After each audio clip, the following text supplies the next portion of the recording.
Hey everybody, I'm Andrew Eichenholz with World Tennis TV. US Open? Done. We're on to the Australian Open.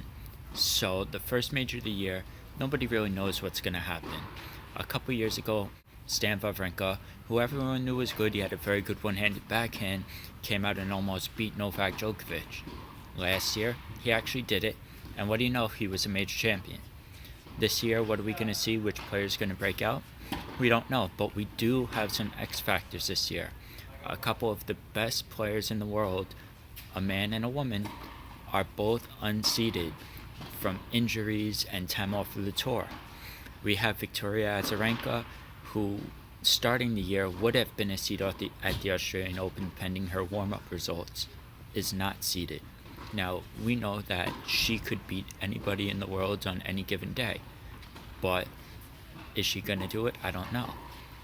We'll have to see what her draw brings.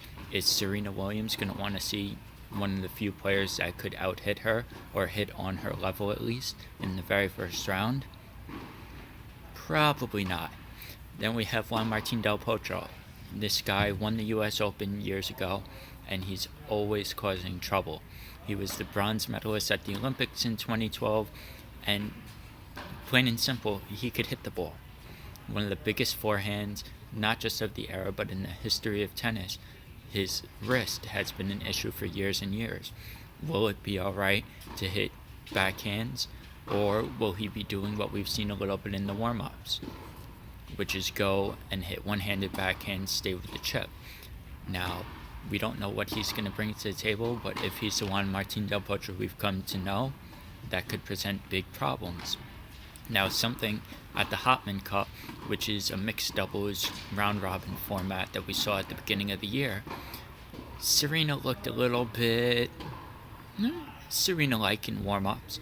She even ordered an espresso to the court to get a wake-up call. Is she going to need that at the Australian Open? Well, Sharapova is in form. We have Simona Halep, who's proven that she's the real deal. Caroline Wozniacki's coming back to the top. Serena will need more than a wake-up call. She will need to be ready to go to win this year's Australian Open. Now, last year's big story was Genie Bouchard. She came out of nowhere, this young kid, to take the tour by storm, and was arguably a top 5 player in the world throughout all of last season, doing better than anyone on a consistent basis at the Grand Slams. What will she be able to do? Will she be able to evolve into a major champion? We'll see. Then we have some of the Americans. Last year, quite frankly, was a little disappointing for Sloane Stephens and Madison Keys. People thought that they could really shoot up the rankings way up there into the top 20, into the top 10, but it didn't really happen. What is this season going to bring? Sloane Stephens is now working with Genie Bouchard's old coach. What will he be able to do? Will Nick Saviano be able to help her? Then we have the classic champion, Venus Williams. Her Sjogren's syndrome has caused issues over the years. We all know that. She's been tired. She hasn't had great results at slams. But there's reasons for optimism at this year's Australian Open. She won her first tournament in quite some time at the warm-up, and she's been hitting the ball very, very well under the radar. Last year at Wimbledon, she almost beat champion Petra Kvitova. So we'll have to see what that brings to the table. Now on the men's side, can Stan Wawrinka repeat? One of the hardest things to do is defend your title. Now, taking nothing away from Stan, people have argued, well, if Rafa was healthy last year, would he have won?